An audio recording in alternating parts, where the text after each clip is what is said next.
Alhaji Ganiu Adébáyọ̀ Súlè. Bọ́mọ rẹ fẹ́ rèlú òyìnbó, bọ́mọ rẹ fẹ́ rèlú ọba, bí orí fi ṣàkógbà fọ́mọ rẹ, inú báǹkì ni wọ́n ń fowó sí, ọjọ́ ọ̀la rẹ̀ ni wọ́n yóò kó, bí orí fi ṣàkógbà fọ́mọ rẹ. Alhaji Ganiu Adébáyọ̀ Súlè, mo bá ọ dúpẹ́ póríṣe ọ́ lábíamọ láyé.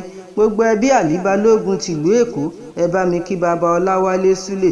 Mo kí baba pásítọ̀ Olúwakẹ́mi Fáṣẹ́rù tó dolóògbé lọ́jọ́sí, kólúwa kó bá wa foríjì ẹni wa tó ti lọ. Mo kí baba Mojísọ́lá Òjó, n kò ní ṣàì kí baba Ọlátúndé Súlè. Mo kí baba Olúwatósìn Súlè Àtàtà. Èmi Mọ̀dínátù Bọ́láńlé aya Adéyínká ló sọ pé o kò ní bá wọn gbẹ́lẹ̀ níbi tí kò ti sómi. Àtinúkẹ́ aya Pedro ló ní kí a wá bá ọ ṣayẹyẹ orí kádùn rẹ lọ́jọ́ tòní. Ó yá gbogbo Ìjẹ̀ṣà pátá lúlé lóko lẹ́yìn odi, òní ni a gbọ́ wìnrìnwìnrìn lẹ́rùn mi lọ́jọ́ ayẹyẹ orí kádùn Alhaji Adébáyọ̀ Súlè Àtàtà. Bẹ́mọ́ jíire lópò ilé, bá fẹ̀rẹ̀ bòjò bá jíire ní sàárẹ̀, b'Alhaji Ganiu Adébáyọ̀ Súlè bá ti jíire, èyí tó kù ò tó nǹkan. Òní lọ́jọ́ ọ̀hún pé gbogbo olóríire pátá ẹ wá kájọ bóníre jó, gbogbo ènìyàn pàtàkì ẹ wá bá wa jíjó ayọ̀ jíjó ọpẹ́ lọ́jọ́ ayẹyẹ orí kádùn Alhaji Ganiu Adébáyọ̀ ọmọ Súlè Àtàtà, ọmọ Alhaja ní mọ́tà jíkẹ́ tó dolóògbé lọ́jọ́sí, kólúwa ó tẹ́ wọn sáfẹ́fẹ́ rere. Jẹ́ kí n bá ọ délé bàbá rẹ, ìwọ lọmọ Ìjẹ̀ṣà òṣèré onílẹ̀ obì, ẹ̀yin lọmọ ọláṣe ń wọ ọmọ agbódòporo nímọ̀yẹ, díẹ̀díẹ̀ lobì ń bá ní rọ̀ lókìtì ẹ̀fọ̀n, òkékéké láṣọ àwọn ìgbàjọ, ẹlẹ́gọ̀dọ̀ tí ẹ̀mí láṣọ àwọn Ìjẹ̀ṣà.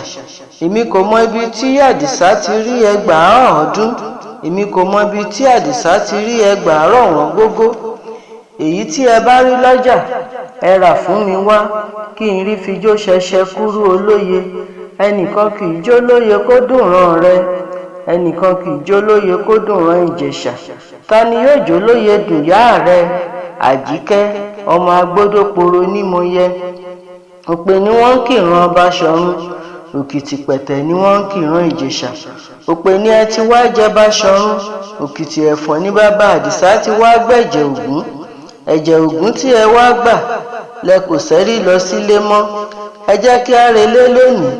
Alhaji Ganiu Adébáyọ̀ Súlè, ọmọ adájọ́ ikú rera, ọmọ kúkúǹdùkú, abewé gẹ̀rúgẹ̀rú, ọ̀pọ̀lọpọ̀ oògùn rúmọ́galè.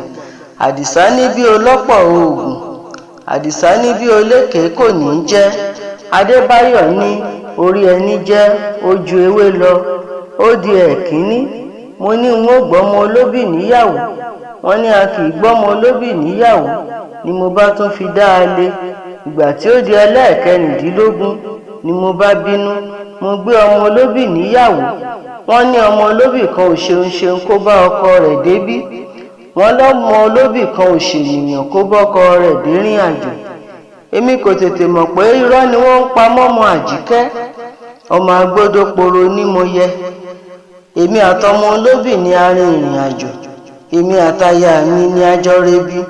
Ìgbà tí à ń bọ̀ tí à ń ṣẹ́rí lọ sílé, aya mi ní kí n wo ewé kan ìjòkùn, ó ní kí n wo ewé kan ẹ̀dú, bí wọ́n ti dára tó tí wọ́n ń jowú ara wọn.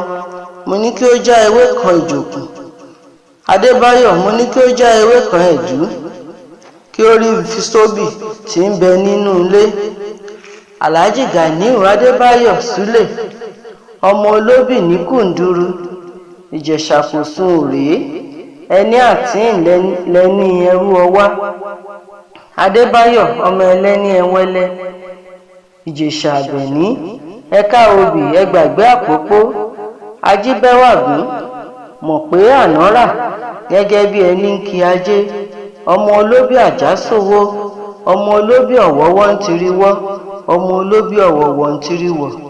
Èyí tí ó bá fẹ́ ni a wọ̀ sápò ẹni, èyí tí kò fẹ́ ni a wọ̀ síjù. Ẹranko igbó amúṣóúnjẹ, Ìjẹ̀ṣà kò rídìí ìṣáná, ilé lẹrú ọwá ti ń múná roko. gbogbo ìjẹ̀ṣà kì í jóṣòó màálò, ẹni tí ó bá ń taṣọ nínú wọn ní ń jẹ́ bẹ́ẹ̀. Ẹ̀sùn ohun afọ̀gẹ̀dẹ̀ ṣe lálẹ́ ìjẹ̀ṣà, ẹyẹlé jẹ́ ọmọ ìjẹ̀ṣà tí ó bó ṣìkú. Bí wọ́n bá gbin igi obì wọn a máa so lákọ lákọ. Ọmọ ìjẹ̀ṣà tí yóò bọ́rọ̀ kú. Bí wọ́n bá gbin obì wọn a máa so lákọ lábo. Ìjẹ̀ṣà òṣèré onílẹ̀ obì.